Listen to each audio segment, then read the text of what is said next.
Hi, it's Sue. Thanks for joining me for today's Bible reading for April 20th. And it is chapter 21 and 22 from First Kings, and it's the last chapter of this book. So I will try to remember to put the link in the description of the playlist for this book. Whenever I finish, I like to go back and listen to the whole book all together. And that is the reason why I separate them out into books in the playlist on my channel. So I'll try to link that if anyone's interested in that. All right, chapter 21, verse 1.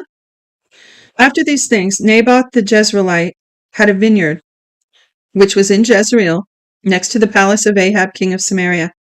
Ahab spoke to Naboth, saying, "Give me your vineyard, that I may have it for a garden of herbs, excuse me, because it is near my house, and I will give you for it a better vineyard than it. Or, if it seems good to you, I will give you its worth in money."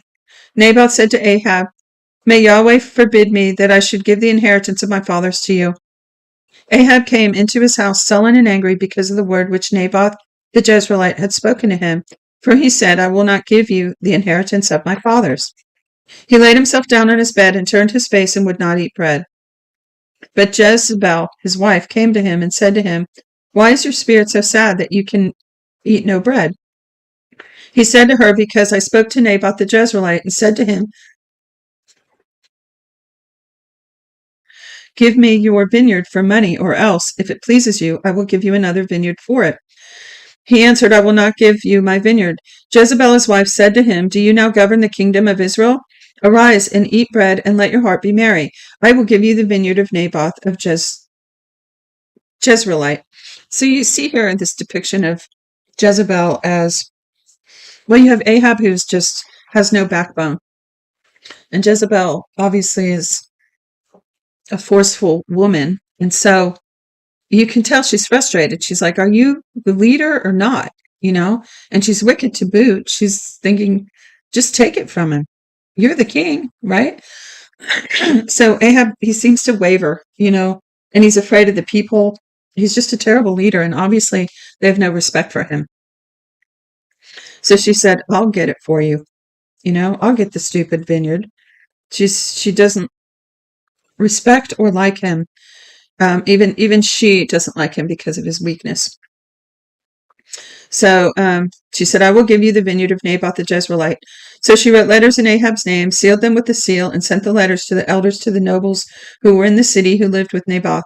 She wrote in the letters, saying, "Proclaim a fast and set Naboth on high among the people." Excuse me. "Set 2 men, base fellows, before him, and let them testify against him, saying, 'You curse God and the king.' Then carry him out and stone him to death." The men of his city, even the elders and nobles who lived in the city, did as Jezebel had instructed them in the letters which she had written and sent to them. They proclaimed a fast and set Naboth on high among the people. The 2 men, the base fellows, came in and sat before him. The base fellows testified against him, even against Naboth, in the presence of the people, because I think they had to have 2 witnesses. So they had 2 liars in here. Set them in the presence of the people, saying, "Naboth cursed God and the king." Then they carried him out of the city and stoned him to death with stones. Then they sent to Jezebel, saying, "Naboth has been stoned and is dead."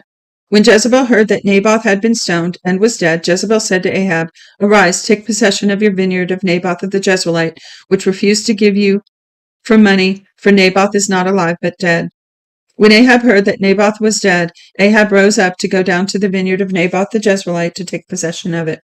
So now you have this ill-gotten, cursed vineyard, right? I mean, who wants that? Ill-gotten gain, gained through corruption and collusion, and I wouldn't touch that with a 10-foot rod, right? Who wants that? But they were clueless. So he went down to his vineyard, it says.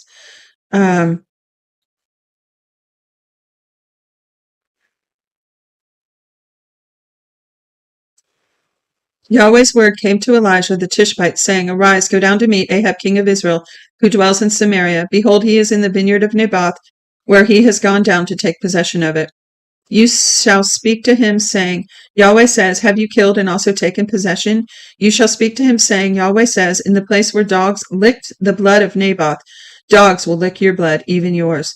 Ahab said to Elijah, "Have you found me, my enemy?" He answered, "I have found you, because you have sold yourself to do that which is evil in Yahweh's sight. Behold, I will bring evil on you and utterly sweep you away, and will cut off from Ahab everyone who urinates against a wall, and him who is shut up, and also who is left at large in Israel. I will make your house like that of the house of Jeroboam, son of Nebat. Remember the other day? It's like what Jeroboam did, the sin he committed, just keeps coming back into the conversation. That's how bad it was. So I will make you like the house of Jeroboam, the son of Nebat, and like the house of Baasha, the son of Ahijah, for the provocation with which you have provoked me to anger and have made Israel to sin. Yahweh also spoke by the rampart of Jezreel. The dogs will eat he who dies of Ahab in the city, and the birds of the sky will eat he who dies in the field. But there was no one like Ahab, who sold himself to do that which was evil in Yahweh's sight, whom Jezebel his wife stirred up. He did very abominably in following idols, according to all that the Amorites did, whom Yahweh cast out before the children of Israel. When Ahab heard these words, he tore his clothes and put sackcloth on his flesh, and fasted, and lay in sackcloth, and wept softly. Yahweh's word came to Elijah the Tishbite, saying, See how Ahab humbles himself before me? Because he humbles himself before me, I will not bring evil in his days, but I will bring the evil on his house in his son's day. Last chapter. They continued 3 years without war between Syria and Israel. In the 3rd year, Jehoshaphat, the king of Judah, came down to the king of Israel. The king of Israel said to his servants, You know that Ramoth-Gilead is ours, and we do nothing, and don't take it out of the hand of the king of Syria. He said to Jehoshaphat, Will you go with me to battle at Ramoth-Gilead? Jehoshaphat said to the king of Israel, I am as you are, my people as your people, my horses your horses. Jehoshaphat said to the king of Israel, Please inquire first for Yahweh's word. Then the king of Israel gathered the prophets together, about 400 men, and said to them, Should I go against Ramoth-Gilead to battle, or should I refrain? They said, Go up, for the Lord will deliver it into the hand of the king. But Jehoshaphat said, Isn't there here a prophet of Yahweh, that we may inquire of him? See, Jehoshaphat was smart. Instead of saying directly to the king, No, that's stupid, I'm not going to fight that battle with you, and making him his enemy, he said, Let's let God decide. Let's see what God says. So he said, so the king called the prophets, but they weren't God's prophets. So Jehoshaphat said, Isn't there one of Yahweh here somewhere? The king of Israel said to Jehoshaphat, There is yet one man by whom we may inquire of Yahweh, Micah the son of Imlah, but I hate him. He does not prophesy good concerning me, but evil. Jehoshaphat said, Don't let the king say so. Then the king of Israel called an officer and said, Quickly, get Micaiah, the son of Imlah. Now the king of Israel and Jehoshaphat, the king of Judah, were sitting each on his throne, arrayed in their robes, in an open place at the entrance of the gate of Samaria, and all the prophets were prophesying before them. Zedekiah, the son of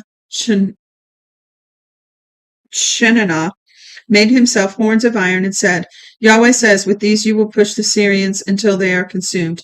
All the prophets prophesied so, saying, Go up to Ramoth-Gilead and prosper, for Yahweh will deliver it into the hand of the king. The messenger who went to call Micah spoke to him, saying, See now, the prophets declare good to the king with one mouth. Please let your word be like the word of one of them, and speak good. So, you better just align yourself with what they're all saying. Just say what they say. And Micah said, As Yahweh lives, what Yahweh says to me, that I will speak. When he came to the king said to him, Micaiah, shall we go to Ramoth-Gilead to battle, or shall we forbear? He answered him, Go up and prosper, and Yahweh will deliver it into the hand of the king. So I picture him saying this mockingly, yeah, go ahead. And then the king said to him, How many times do I have to adjure you that you speak to me nothing but truth in Yahweh's name? He said, I saw all Israel scattered on the mountains like sheep that have no shepherd. Yahweh said, They have no master. Let them each return to his house in peace. The king of Israel said to Jehoshaphat, Didn't I tell you that he would not prophesy good concerning me, but evil? Micaiah said, Therefore hear Yahweh's word. I saw Yahweh sitting on his throne, and all the army of heaven standing by him on his right hand and on his left. Yahweh said, Who will entice Ahab that he may go up and fall at Ramoth-Gilead? One said one thing, and another said another. A spirit came out and stood before Yahweh and said, I will entice him. Yahweh said to him, How? He said, I will go out and will be a lying spirit in the mouth of all his prophets. He said, You will entice him and also prevail. Go out and do so. Now therefore, behold, Yahweh has put a lying spirit in the mouth of all your prophets, and Yahweh has spoken evil concerning you. Then Zedekiah the son of Chenaanah came near and struck Micah on the cheek and said, Which way did Yahweh's spirit go from me to speak to you? Micah said, Behold, you will see on that day when you go out into an inner room to hide yourself. So you can imagine this was a very tense exchange. When Micah replied back, he said, Yeah, you'll see. Because he can see, God's given him a vision of what's going to happen. So he said, Yeah, you'll find out when, how do you say that? He said, You'll see on that day when you go into the inner room to hide yourself. The king of Israel said, Take Micaiah and carry him back to Amnon, the governor of the city, and to Joash, the king's son. Say, Thus says the king, Put this fellow in the prison and feed him on bread and affliction and with water of affliction until I come in peace. Micaiah said, If you return at all in peace, Yahweh has not spoken by me. He said, Listen, all you people. So the king of Israel and Jehoshaphat, the king of Judah, went up to Ramoth Gilead. The king of Israel said to Jehoshaphat, I will disguise myself and go into battle, but you put on your robes. The king of Israel disguised himself and went into the battle. Now the king of Syria had commanded the 32 captains of his chariots, saying, Don't fight with small nor great, except only with the king of Israel. When the captains of the chariots saw Jehoshaphat, they said, Surely it is the king of Israel, and they turned aside to fight against him. Jehoshaphat cried out. When the captains of the chariots saw that it was not the king of Israel, they turned back from pursuing him. A certain man drew his bow at random and struck the king of Israel between the joints of his armor.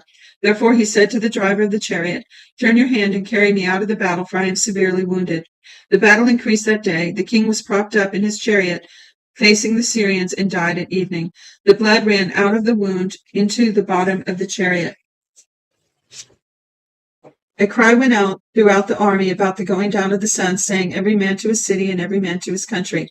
So the king died and was brought to Samaria, and they buried the king in Samaria. They washed the chariot by the pool of Samaria, and the dogs licked up the blood where the prostitutes washed themselves, according to Yahweh's word which he spoke. Now the rest of the acts of Ahab and all that he did, and the ivory house with which he built, and all the cities that he built, aren't they written in the book of the Chronicles of the kings of Israel? So Ahab slept with his fathers, and Ahaziah the son reigned in his place. Jehoshaphat the son of Asa began to reign over Judah in the 4th year of Ahab king of Israel. Jehoshaphat was 35 years old when he began to reign, and he reigned 25 years in Jerusalem. His mother's name was Azubah, the daughter of Shilhi, and walked in all the ways of Asa his father. He didn't turn aside from it, doing that which was right in Yahweh's eyes. However, the high places were not taken down. The people still sacrificed and burned incense on the high places. Jehoshaphat made peace with the king of Israel. Now the rest of the acts of Jehoshaphat and his might that he showed and how he fought, aren't they written in the book of the Chronicles of the kings of Judah? The remnant of the Sodomites that remained in the days of his father Asa, he put away out of the land. There was no king in Edom, a deputy ruled. Jehoshaphat made ships of Tarshish to go to Ophir for gold, but they didn't go, for the ships wrecked at Ezion-Geber. Then Ahaziah the son of Ahab said to Jehoshaphat, Let my servants go with your servants in the ships. But Jehoshaphat would not. Jehoshaphat slept with his fathers and was buried with his fathers in his father David's city. Jehoram his son reigned in his place. Ahaziah the son of Ahab began to reign over Israel in Samaria in the 17th year of Jehoshaphat king of Judah. And he reigned 2 years over Israel. He did that which was evil in Yahweh's sight, and walked in the way of his father, and in the way of his mother, and in the way of Jeroboam the son of Nebat. There's Jeroboam again. In which he made Israel to sin. He served Baal and worshipped him, and provoked Yahweh the God of Israel to anger in all the ways that his father had done so. And that is the end of the book, the end of today's reading. Thank you for joining me. Be sure to check the description for any links that you might be interested in. Till next time, bye-bye.